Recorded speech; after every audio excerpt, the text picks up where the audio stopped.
A nivel virtual, a través de las redes sociales, les enviamos una palabra de bendición de donde quiera que usted nos escuche, sin importar el país, el lugar donde usted nos esté escuchando, nos esté viendo. Le enviamos una palabra de bendición y esperamos de que el Señor derrame sobre cada uno de ustedes de su gracia y misericordia.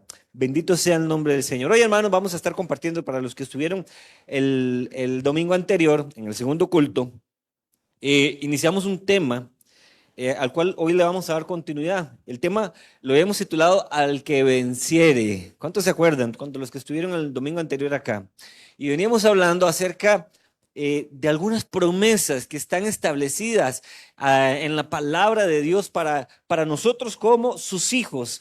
Y compartíamos acerca del mensaje que Dios da a 7 iglesias en el Apocalipsis específicamente, y hablábamos de cómo Dios a cada una de estas iglesias viene y le da una promesa, ¿no? Pero junto con esa promesa, Dios demanda algo de ellos, ¿no? Y lo compartíamos también acerca de cómo cada mensaje que Dios viene a dar a cada una de estas iglesias sigue estando vigente hoy. Dios sigue demandando las mismas cosas que Dios demandaba a la iglesia en Éfeso, a la iglesia en Esmirna, a la iglesia en Pérgamo, a cada una de las iglesias a las que Dios se dirige en el Apocalipsis. Esos mensajes que Dios dirige a cada una de ellas siguen estando presentes, siguen estando vigentes para nosotros como iglesia hasta el día de hoy, porque la palabra de Dios, hermanos, es una palabra que no permanece solamente un tiempo, sino que trasciende y trasciende hasta la eternidad. Así que lo que Dios hablaba a aquellas iglesias en aquel momento, lo sigue hablando hoy también a usted y a mí como su iglesia. Sigue demandando las mismas cosas, sigue pidiéndonos las mismas cosas que Dios demandaba para las iglesias en aquel tiempo. Y también, junto con esa demanda que Dios hace hacia nosotros como iglesia, vienen promesas maravillosas, promesas que están dispuestas para que un día usted y yo podamos disfrutar de ellas. ¿Cuántos dicen amén? Y decía ahora hace un momento que titulábamos el mensaje Al que venciere, porque sí, al final de cada uno de los mensajes que Dios da a las iglesias, termina con esta promesa y siempre inicia al que venciere, al que lograre cumplir con lo que yo le estoy demandando, al que lograre enfrentarse al mundo y a pesar de eso permanecer firme en mis demandas, en lo que yo pido, en lo que yo vengo a demandar de mi pueblo.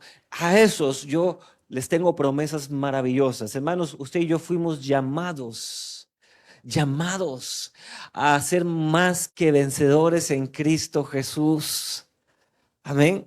Y lo compartíamos también y hablamos acerca de qué es lo que representa, lo que significa ser más que vencedor en Cristo Jesús. Y damos el ejemplo. Y si usted quiere volver a repasar lo que compartíamos el domingo pasado, ahí está en las redes sociales. Vaya a buscar el mensaje del domingo anterior en el segundo culto y va a repasar un poco acerca de lo que veníamos compartiendo y lo que realmente significa ser más que vencedores. Y a los que nos están escuchando y quizás no pudieron tener la oportunidad de escuchar el mensaje del domingo anterior, yo le invito a que también vaya y busque el mensaje para que lo pueda escuchar y también entender un poco mejor.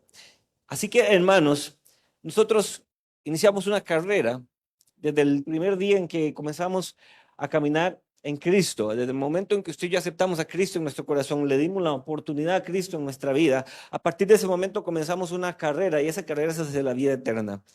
Y en medio de esa carrera vamos a encontrarnos con muchas luchas, con muchas batallas y muchos obstáculos que van a interponerse con el objetivo de que usted y yo no lleguemos a alcanzar esas promesas.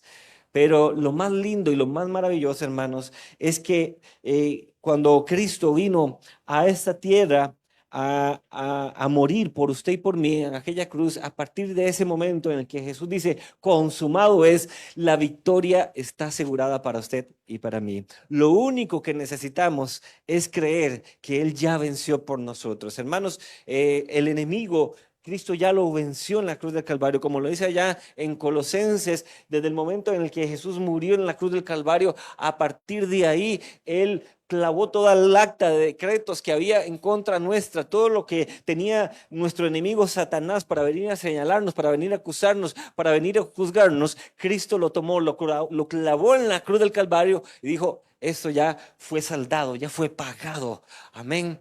Y ahora usted y yo, por eso es que somos más que vencedores en Cristo Jesús. Compartíamos, hermanos, entonces, los primeros 3 mensajes a las iglesias, y para hacer un repaso así bien rápido, compartíamos acerca del mensaje, por ejemplo, que Dios le da a la iglesia en Éfeso, la promesa que le da acerca de que si ellos logran vencer en medio de lo que Dios les demandaba, iban a tener oportunidad de tener acceso al árbol de la vida. Y hablábamos de que ese árbol de la vida era Cristo, ese árbol de la vida eterna, es el quien viene a darnos la vida eterna. Jesús dijo, yo soy el camino, la verdad y la vida. ¿Ven? Esa vida eterna la encontramos en Él. También compartíamos, hermanos, acerca del mensaje a la iglesia en Esmirna, donde la promesa para ellos es que no sufrirían daño de la segunda muerte. Y compartíamos acerca de esto, de cómo Dios promete que podemos disfrutar de una vida eterna, y valga la redundancia, por toda una eternidad, una vida con Él, una relación permanente, constante con Él durante la eternidad. Y la tercera promesa que compartíamos es acerca del maná escondido. ¿Se acuerdan del maná escondido? Dios prometió a la iglesia en Pérgamo que si ellos tomaban la decisión de aprender a confiar en Él y solamente en Él, Dios se iba a encargar de suplir, de dar todo lo que ellos iban a necesitar, de darles ese maná escondido para que pudieran sustentar su vida en cada necesidad que fueran a enfrentar. Hoy, hermanos, vamos a retomar el mensaje en Apocalipsis capítulo 2 y versículo 26. Ahí está la promesa para una iglesia en Tiatira. Esta iglesia es una iglesia, hermanos, a la que el Señor se dirige de esta manera. Y vamos a leer, antes de leer la promesa que Dios les da en Apocalipsis 2:19, dice así, Dios les declara este mensaje y les dice, yo conozco tus obras, le dice a la iglesia en Tiatira, y amor, y fe, y servicio, y tu paciencia, y que tus obras postreras son más que las primeras. Pero tengo unas pocas cosas contra ti, que toleras que esa mujer Jezabel, que se dice profetiza, enseñe y seduzca a mis siervos a fornicar y a comer cosas sacrificadas a los ídolos. Y le he dado tiempo para que se arrepienta, pero no quiere arrepentirse de su fornicación. He aquí, yo la arrojo en cama y gran tribulación a los que con ella adulteran, si no se arrepienten de las obras de ella. Y a sus hijos heriré de muerte, y todas las iglesias sabrán que yo soy el que escudriña la mente y el corazón, y os daré a cada uno según vuestras obras. Pero a vosotros y a los demás que están en Tiatira, a cuantos no tienen esa doctrina y no han conocido lo que ellos llaman las profundidades de Satanás, yo os digo, no impondré otra carga. Este mensaje que Dios dirige a la iglesia en Tiatira es un mensaje fuerte, hermanos. Es un mensaje donde Dios les dice a ellos, ¿saben qué? Yo conozco sus obras, conozco su fe, su amor, su servicio, su paciencia, y que ustedes están haciendo las cosas mejor que antes ahora. Pero hay algo que yo tengo contra ustedes. Les dice que ustedes están tolerando a esta mujer. Y aquí la Biblia la nombra como Jezabel, quien era una mujer en aquel tiempo que dice, según lo que declara aquí la palabra, una mujer que se decía llamarse profetisa y no lo era. Y más bien era un instrumento de Satanás para ir e influenciar a otros para que vinieran a fornicar y a comer cosas sacrificadas a los ídolos. Este mensaje que Dios declara a Tiatira, hermanos, va muy de la mano también con el mensaje anterior que Dios da a la iglesia en Pérgamo y les habla acerca precisamente de la idolatría. Compartíamos el domingo pasado respecto a esto, de cómo hoy en día los ídolos ya no son necesariamente hechos de metal, de madera o de bronce, como decía la canción, sino que ahora los ídolos del hombre son otros diferentes. Y hoy en día hay quienes endiosan a sus trabajos, a sus familias, a sus hijos, y los ponen aún en el lugar que le corresponde a Dios en sus vidas. Todo aquello que nosotros vengamos a darle prioridad en nuestra vida antes que a Dios, se convierte en un ídolo para nosotros. Amén. Fuerte esto, ¿no? Todo aquello que nosotros le demos prioridad en nuestra vida antes que a Dios, se convierte en un ídolo para nosotros. Y la iglesia, a Tiatira, Dios les demanda eso. Porque esta mujer venía a seducir a aquellos que eran parte de esta iglesia para que fueran a sacrificar cosas a los ídolos. Hermanos, hoy en día, lamentablemente, en la iglesia de Cristo hay mucha falsa doctrina.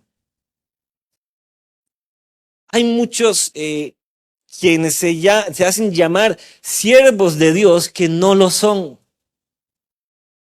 Y están llevando a mucha iglesia de la sana doctrina a la doctrina contaminada. Y esto es triste, hermanos, porque es parte de la estrategia que Satanás tiene para engañar a la gente y desviar a la iglesia verdadera del camino correcto. ¿Sabe cuál es la mejor forma de nosotros poder enfrentar la apostasía, la falsa doctrina? La mejor forma es con el conocimiento de la palabra de Dios. Por ahí en algún momento escuché alguna frase muy cierta que decía que aquellos que no se preocupan por escudriñar, por leer, están condenados a creer todo lo que les digan. Y eso es una realidad. Si usted no escudriña la palabra, si usted no estudia la palabra de Dios, si usted no se toma su tiempo para aprender más acerca de la palabra de Dios, usted está condenado a creer todo lo que le enseñan y todo lo que le predican. Por eso es que cada vez que usted y yo nos congregamos en un lugar y escuchamos una palabra, no necesariamente nos congregamos, porque ahora podemos escuchar la palabra a través de las redes sociales, de la televisión, de muchas maneras tenemos acceso a escuchar sermones y predicaciones. Pero cada vez que usted y yo vamos a escuchar un mensaje, una predicación, cuando estamos escuchando ese mensaje, lo primero que tenemos que hacer es ir a la palabra de Dios y pesar esa palabra que estamos escuchando, pesar esa enseñanza. Ayer lo compartíamos dentro de la red de varones. Y entre las cosas que compartíamos, hablábamos acerca de cómo en medio de todas las pruebas que Job estaba enfrentando en aquel tiempo, se acercaron 3 amigos a él. Y 2 de ellos vinieron a traer consejo malo para él. Junto con la esposa de Job, que también se acercó a él y en lugar de darle un buen consejo, le dijo, maldice a Dios y muérete. La propia esposa de Job. Y ayer dentro de lo que compartíamos, hablábamos de que una de las cualidades de Job que le permitieron a él convertirse en ese hombre imbatible, a pesar de las circunstancias, de lo que él enfrentó y lo que él vivió, fue que aprendió a recibir el buen consejo y a rechazar aquellos consejos que no eran los mejores consejos para él. Y dentro de lo que hablábamos, decíamos de que la única forma de que podamos distinguir entre un buen consejo y un mal consejo es cuando traemos ese consejo que recibimos a la luz de la palabra de Dios y nos damos cuenta si ese consejo está alineado con ella o está, por el contrario, lejos de lo que la palabra de Dios enseña. Cuando alguien viene y se le acerca a usted a ofrecerle un consejo, vaya a la palabra de Dios, piense, medite y diga, ¿será que este consejo que yo estoy recibiendo, lo estoy recibiendo de acuerdo a lo que las escrituras, lo que la palabra de Dios me enseña? Hoy en día, hermanos, como les decía ahora hace un momento, las iglesias están llenas de falsos maestros, de doctrinas engañosas. Así como le ocurría a la iglesia en Tiatira, hermanos, hoy en día hay muchos que se hacen llamar profetas y no lo son. Y tras esos falsos profetas, tras esos falsos siervos de Dios, viene mucha gente tras de ellos, dejándose engañar y guiar por lo que ellos les enseñan. Hermanos, qué triste es ver hoy en día iglesias que han incluido dentro de su culto diario o semanal prácticas que son incluso impulsadas y fundamentadas hasta en el ocultismo y en la hechicería. Y usted dirá, hermano, pero ¿cómo es posible esto? Sí, hermanos. En la iglesia de Tiatira, Dios les habla acerca de esto. Y si ustedes ven en el versículo 24, ahí en el capítulo 2, les dice, pero a vosotros y a los demás que están en Tiatira, a cuanto no tienen esa doctrina y no han conocido lo que ellos llaman las profundidades de Satanás. Qué fuerte esto, hermanos. Quiere decir que en esta iglesia de Tiatira habían prácticas ocultistas. Y hoy en día, hermanos, hay que tener tanto cuidado, porque mucha gente hoy en día está corriendo a buscar una respuesta a muchas necesidades y a muchas situaciones en sus vidas. Y en el ánimo y en el deseo y en la desesperación por encontrar esa respuesta, mucha gente no pone atención al consejo y a la dirección que están recibiendo en las iglesias. Y no se toman el tiempo y el espacio para pesar la palabra. Hermanos, yo he escuchado cosas y prácticas que se dan hoy en día en algunas iglesias que cuando yo voy y comparo eso a la luz de las escrituras, me pregunto, ¿de dónde sacaron eso?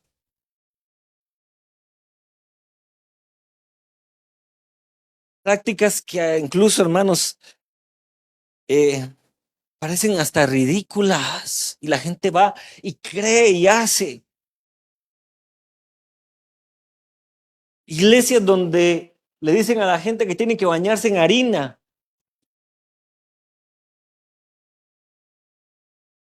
en sal. Mano, ¿de dónde salen esas cosas? Esas prácticas. Y la gente, usted dice, pero ¿cómo es posible que la iglesia crea y vea esto? Porque la gente, hermanos, tiene su mirada puesta muchas veces en el hombre y no en la palabra de Dios.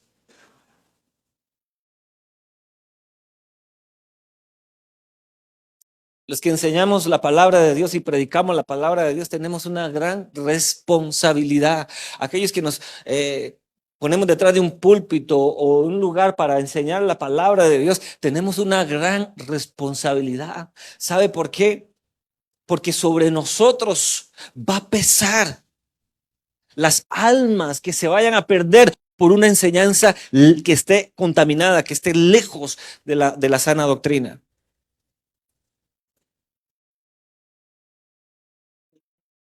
Y déjeme decirle que como seres humanos que somos, porque somos seres humanos, tenemos la posibilidad que en algún momento nos equivoquemos. Y si usted no está formado en la palabra de Dios, usted va a ir y recibir el consejo a ciegas, sin darse cuenta que lo que usted está recibiendo quizás es una mala enseñanza. Y créame que sí, cada vez que nos ponemos aquí en este lugar para enseñar y predicar la palabra, hermanos, lo primero que hacemos es orar y presentarnos delante del Señor y pedirle que nos llene de sabiduría y que no nos permita ir más allá de lo que la sana doctrina enseña.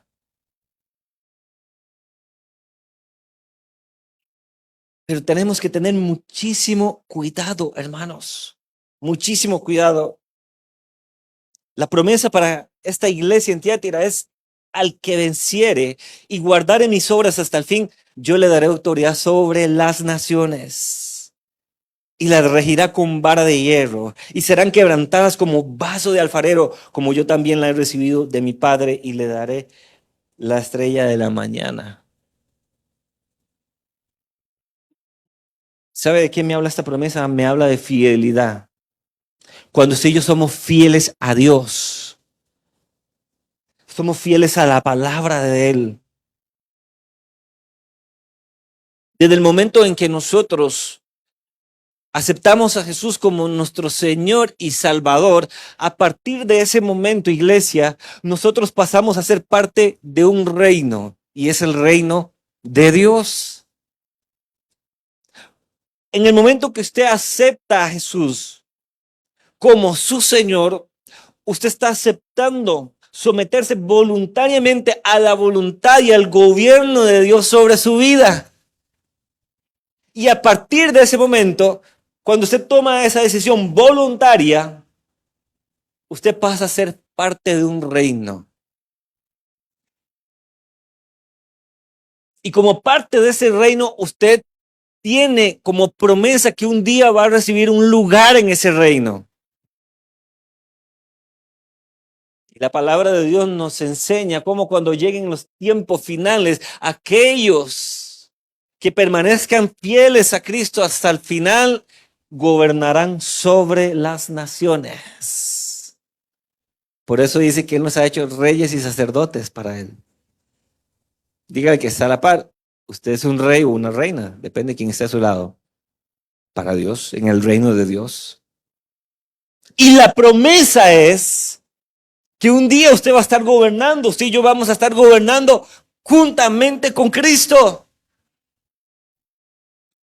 Qué bonito suena eso. ¿A usted le gustaría eso? ¿A quién no le gustaría eso? La grandeza de esta promesa, hermanos, es algo maravilloso. Y pudiéramos profundizar muchísimo más en esto, hermanos, pero nos llevaríamos quizás semanas hablando acerca de ese momento y ese tiempo en que usted y yo vamos a gobernar sobre las naciones. El siguiente mensaje que Dios declara es el mensaje de la iglesia en Sardis.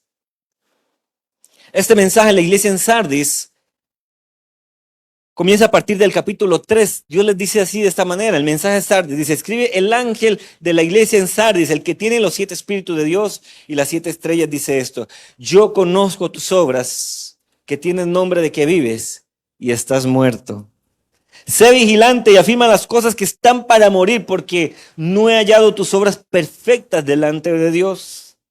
Acuérdate pues de lo que has recibido y oído, y guárdalo, y arrepiéntete, pues si no velas, vendré sobre ti como ladrón, y no sabrás a qué hora vendré sobre ti. Este mensaje a la iglesia en Sardis también es un mensaje confrontativo de Dios para la iglesia.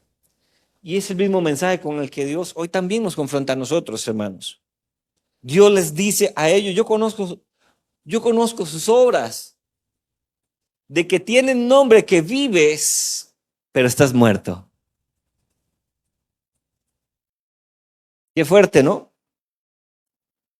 Ustedes se, ustedes se enorgullecen de decir que están vivos, pero yo conozco sus obras. Ustedes no están vivos, ustedes están muertos. ¿Sabe de qué me habla esto, hermanos? Me habla de una iglesia que externamente reflejaba una cosa, pero en su interior había algo muy diferente.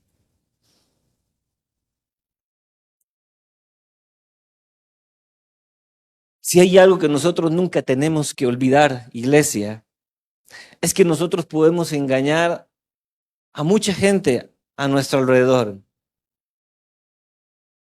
Pero aquel que no podemos engañar es a Dios mismo, porque Él conoce nuestras obras. Y Él sabe perfectamente lo que hay en nuestro corazón. Porque hay muchos hoy, hermanos, que dentro de la iglesia Usted los mira externamente y reflejan algo, pero su corazón está muy lejos de Dios. Porque hay quienes, hermanos, que hoy están caminando dentro de la iglesia de Cristo y la gente les mira y ve una cosa muy diferente de lo que realmente hay en su corazón. Porque son una cosa en la iglesia, pero en el mundo son otra. Son una cosa aquí dentro de la congregación, dentro de su servicio a Dios, pero en sus familias son otra cosa diferente. Son gente que tienen nombre, que viven, pero realmente están muertos.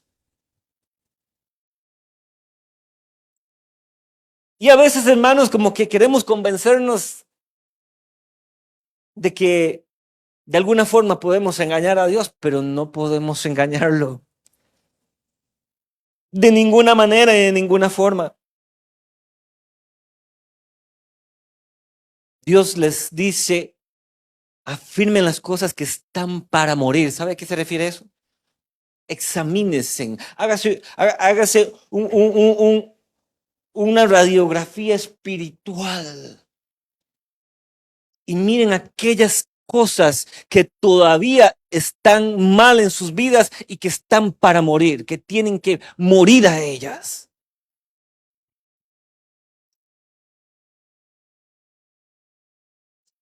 Aquellas cosas que aún arrastramos de nuestro viejo hombre, de la vida que teníamos antes de nacer de nuevo. ¿Usted sabía que en el momento en que usted vino a Cristo, le entregó su vida a Él, a partir de ese momento, usted nació de nuevo?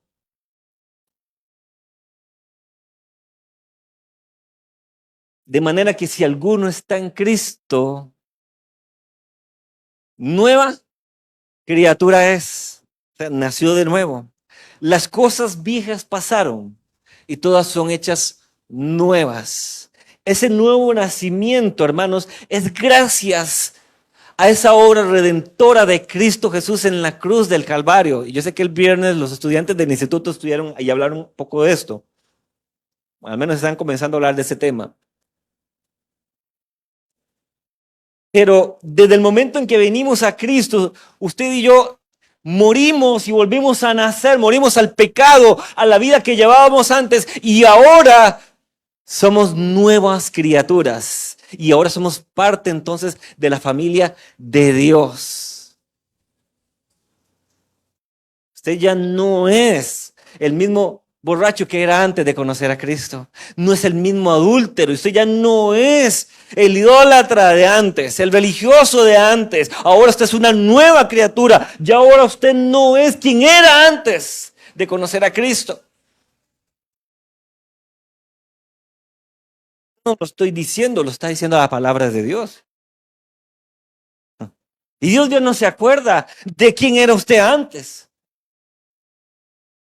El fornicario, el mentiroso, el adúltero, el religioso, el idólatra que era antes, el borracho, el drogadicto que era antes, ya eso no existe para Dios. Usted y yo ahora somos una nueva criatura en Él. Pero como nuevas criaturas, hermanos, aún vestimos muchas vestiduras, valga la redundancia, de nuestro viejo pasado. Y aún hay cosas de nuestro viejo hombre que llevamos sobre nosotros.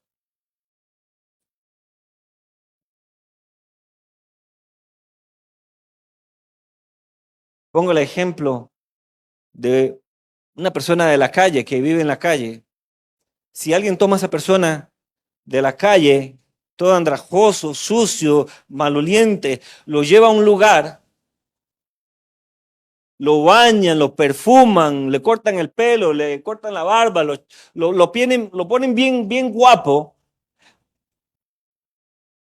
pareciera una nueva persona, ¿verdad que sí? En algún momento, tal vez algunos de nosotros en algún momento hemos visto algo que han hecho. Hoy en las redes sociales abunda mucho esto, ¿no? Gente que vaya a hacer estas buenas obras. Pero con el tiempo, estas personas vuelven a lo mismo y vuelven a ponerse las mismas ropas que llevaban antes. Y pudiera estar bañado, perfumado, con el pelo corto, con su barba bien hecha, pero sus vestiduras dicen otra cosa. Y nosotros como iglesia de Cristo, cada día que pasa, necesitamos trabajar para poco a poco ir despojándonos de aquellas cosas que habían en nuestra vida, en nuestro pasado y que ya no deberían estar en nosotros. Hay quienes arrastran aún de su viejo pasado el mal carácter, las maledicencias, palabras que no son para un hijo de Dios. Hay quienes arrastran aún cosas de su pasado, que son las que Dios está llamando a la iglesia en Sardis a examinar y a dejar de lado en sus vidas. Porque Dios les dice, yo sé que ustedes tienen nombre que viven, pero están muertos. Necesitan despojarse de todo aquello que no está bien aún. Aquellas áreas de nuestra vida, hermanos, y déjeme decirle algo. Todos aquí estamos en un proceso de santificación diaria y continua. Todos tenemos áreas, todos hermanos. Tenemos áreas en nuestras vidas que aún tenemos que corregir, cosas que no agradan a Dios y que Dios nos demanda cada día para que nosotros podamos ir y corregir eso. Si nosotros llevamos una vida diaria de continua santificación, hay una promesa que Dios nos da. Y está en el versículo 5 del capítulo 3. Y él dice, y el que venciere será vestido de vestiduras blancas. Y no borraré su nombre del libro de la vida y confesaré su nombre delante de mi Padre y de sus ángeles. Si usted y yo decidimos vivir una vida diaria de santificación continua, permanente, buscando cada día santificarnos más para Dios. La promesa es que un día dice que vamos a ser vestidos cuando estemos delante de la presencia de Dios de vestiduras blancas. Y no solamente eso, sino que la promesa es que nuestro nombre no va a ser borrado del libro de la vida eterna. Es el libro, hermanos, donde está apuntado su nombre y el mío, hermanos. Es el libro que nos da acceso a la vida eterna. Dice que no va a ser borrado, que no va a ser quitado ese nombre. Y no solamente eso, sino que el mismo Cristo dice que va a confesarnos delante de nuestro Padre y delante de sus ángeles y va a decir, este es mi Hijo. Por este fue el que yo pagué el precio en la cruz del Calvario.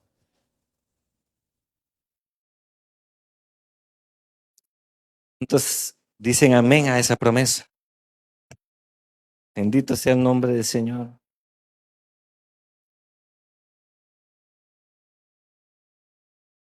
La siguiente iglesia a la que Dios confronta es la iglesia en Filadelfia, que está ahí en Apocalipsis capítulo 3, versículo 8. Dios comienza a hablarles nuevamente, como a cada una de las iglesias, diciéndole así, yo conozco tus obras. He puesto delante de ti una puerta abierta, la cual nadie puede cerrar, porque aunque tienes poca fuerza, has guardado mi palabra y no has negado mi nombre. He aquí que yo entrego de la sinagoga de Satanás a los que dicen ser judíos y no lo son, sino que mienten. He aquí, yo haré que vengan y se postren a tus pies y reconozcan que yo he amado, que yo te he amado. Por cuanto has guardado la palabra de mi paciencia, yo también te guardaré de la hora de la prueba que ha de venir sobre el mundo entero, para probar a los que moran sobre la tierra. Y he aquí, yo vengo pronto. Retén lo que tienes para que ninguno tome tu corona. Dios viene y le declara estas palabras a la iglesia en Filadelfia y les dice en el versículo 10, por cuanto has guardado la palabra de mi paciencia. Y ayer compartíamos en la red de varones también acerca de ese tema y hablamos acerca de la paciencia de Job. Y a pesar de lo que Job vivió, enfrentó, perdió su familia, sus bienes, cayó enfermo dice que hasta el final él fue paciente, permaneció confiando en los propósitos y en los planes de Dios para con su vida. Y el fruto de esa paciencia terminó siendo la recompensa de Dios, quien vino a darle el doble de lo que le había sido quitado. Qué maravilloso esto, hermanos, cuando entendemos la paciencia que Dios demanda de nosotros. Cómo nos cuesta muchas veces ser pacientes, ¿verdad que sí, hermanos? En medio de las circunstancias, de las pruebas, de las dificultades, lo primero, hermanos, que muchas veces hacemos es desesperarnos. Nos volvemos locos intentando buscar la solución y la respuesta a la situación que estamos viviendo y nos olvidamos de la paciencia.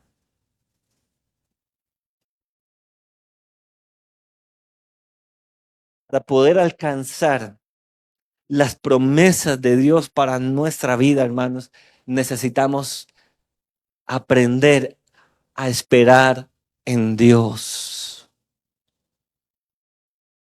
Necesitamos aprender a esperar en Dios, a ser pacientes.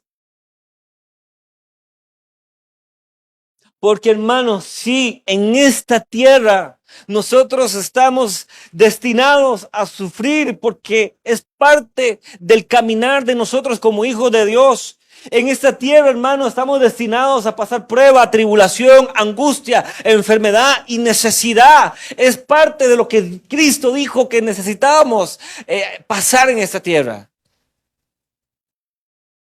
Pero en medio de todo eso, Dios nos demanda paciencia, que aprendamos a esperar en Él, que no nos desesperemos.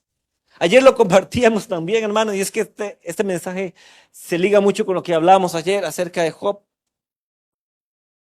Las peores decisiones que tomamos en nuestra vida las tomamos en momentos de desesperación.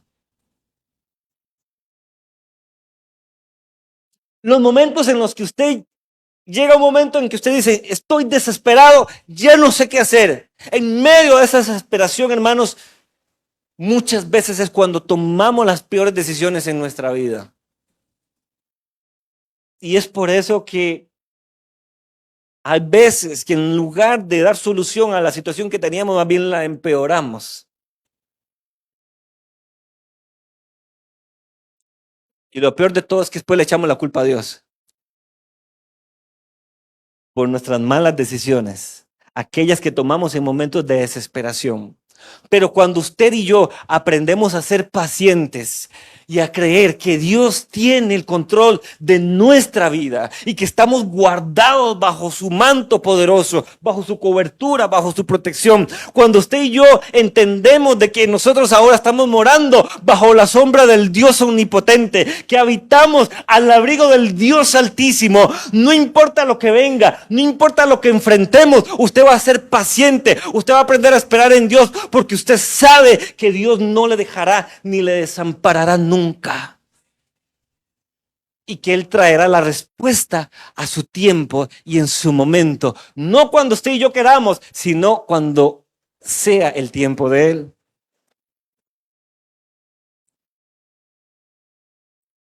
Hay gente que dentro de su desesperación en el caminar como hijos de Dios llega un momento en que deciden tirar la toalla, dejar todo atrás y volverse al mundo.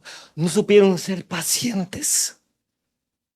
Se da cuenta cuán importante es la paciencia y el por qué Dios se lo demanda a la iglesia en Filadelfia y nos lo sigue demandando hoy a nosotros como su iglesia. Es que es a través de la paciencia, hermanos, que nosotros vamos a alcanzar promesas de Él para nosotros. La promesa para la iglesia en Filadelfia es, si ustedes logran hacer esto, al que venciere, en el versículo 12, ahí en Apocalipsis 3, al que venciere, mire qué linda promesa, hermanos, yo le haré columna en el templo de mi Dios y nunca más saldrá de ahí. Y escribiré sobre él el nombre de mi Dios y el nombre de la ciudad de mi Dios, la nueva Jerusalén, la cual desciende del cielo de mi Dios, y mi nombre nuevo. La paciencia, hermanos, es un sello de los hijos de Dios. Es una característica, es algo que identifica a los hijos de Dios, la paciencia. Dice que nos hará columna, aquellos que logremos poner en práctica esta paciencia que Dios nos demanda. Dice que un día nos hará columna dentro del templo de Dios. Dice que estaremos allí para siempre, que ya no saldremos más de ahí. Habla de una vida eterna y de un lugar de privilegio que Dios nos va a dar en este reino de los cielos, amados hermanos, a usted y a mí. Y no solamente eso, dice que si no, también Él va a escribir su nombre sobre nosotros y va a decir, ese es mi hijo, esa es mi hija, por cuanto fue paciente, por cuanto creyó en mí, no se desesperó hasta el final. Ese yo voy a llamar mi hijo y mi hija. ¡Qué maravilloso! Hermanos, aprendamos a ser pacientes. Yo no sé, hermanos, si usted está pasando hoy por alguna situación o tiene algunas cosas por la cual usted lleva tiempo orando. Quizás algo que Dios sabe que usted necesita y que usted ha traído en oración a Él y quizás lleva meses, días, quizás años orando.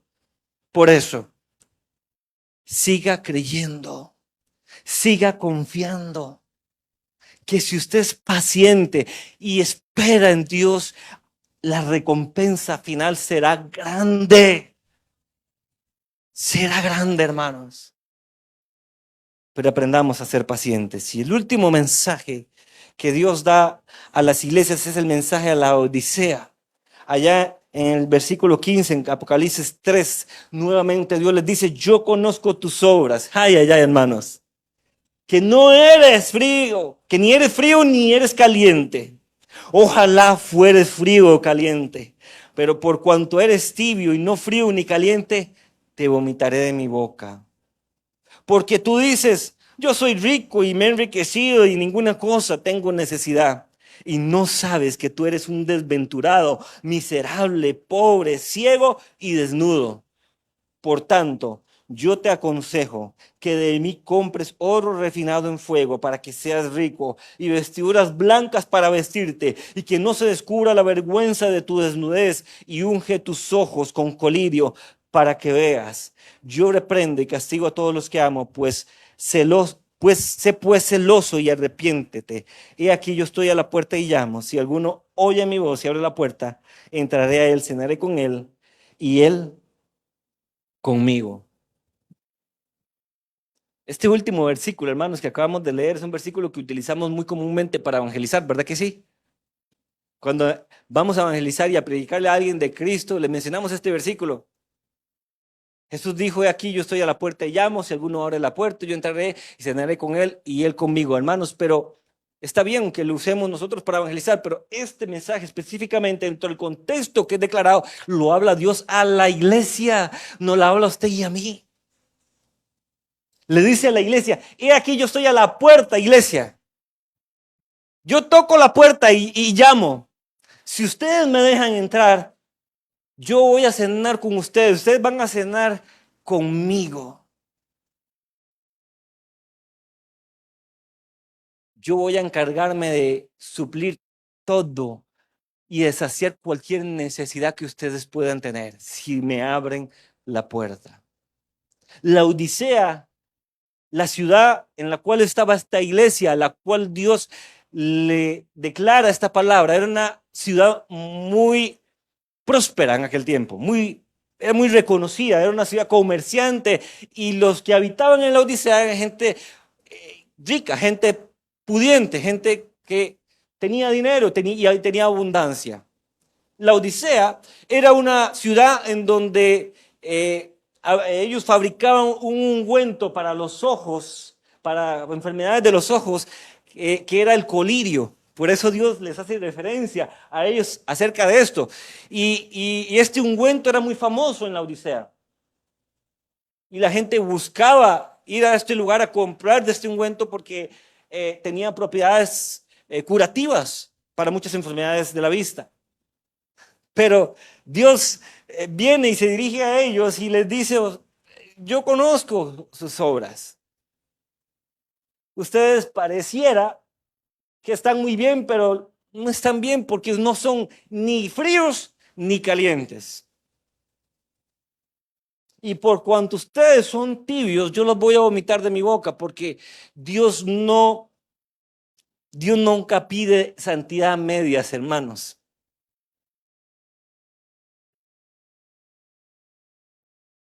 Dios demanda santidad completa y absoluta. ¿Sabe por qué? Porque Él es un Dios que es 3 veces santo. Él es un Dios santo, santo, santo. Y como Dios santo, nunca va a permitir que nada contaminado de pecado esté un día delante de su presencia. Por eso es que Él nos demanda santidad.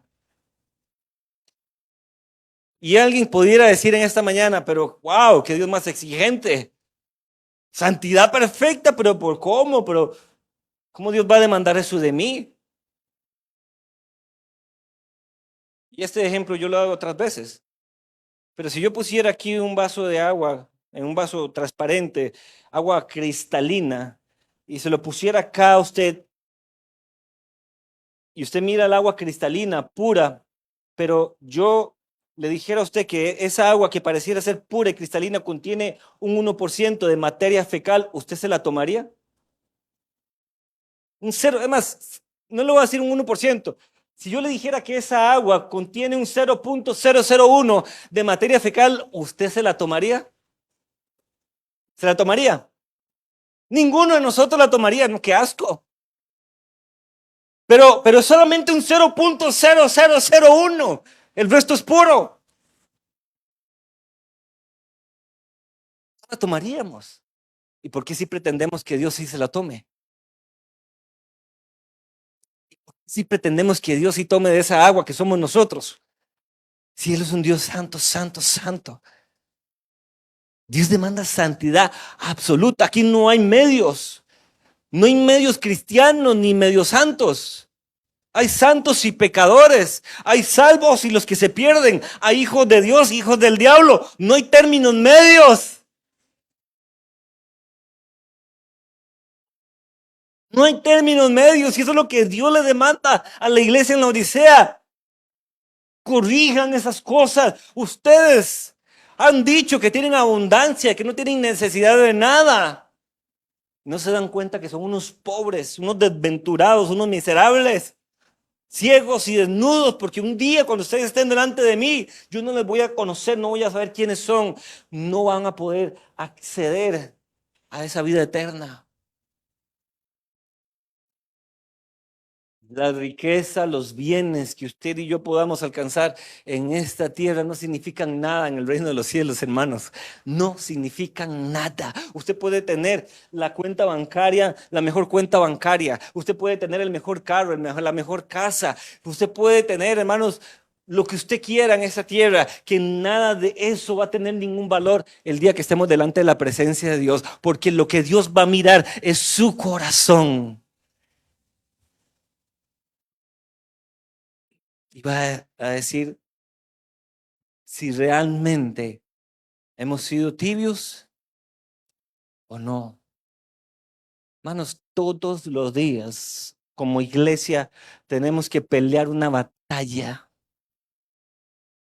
en contra del mundo y en contra de lo que el mismo diablo nos ofrece a través del mundo.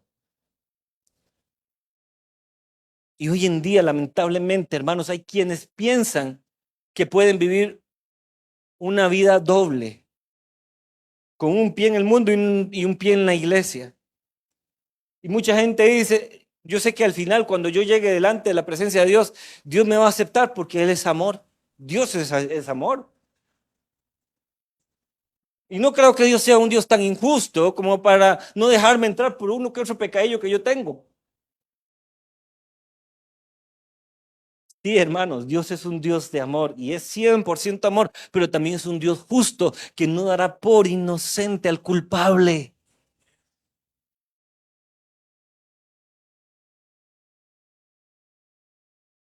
Por eso, hermanos, es que es tan importante una vida diaria de arrepentimiento continua y un arrepentimiento verdadero que dé frutos, no un arrepentimiento de boca, hermanos, sino un arrepentimiento que dé frutos.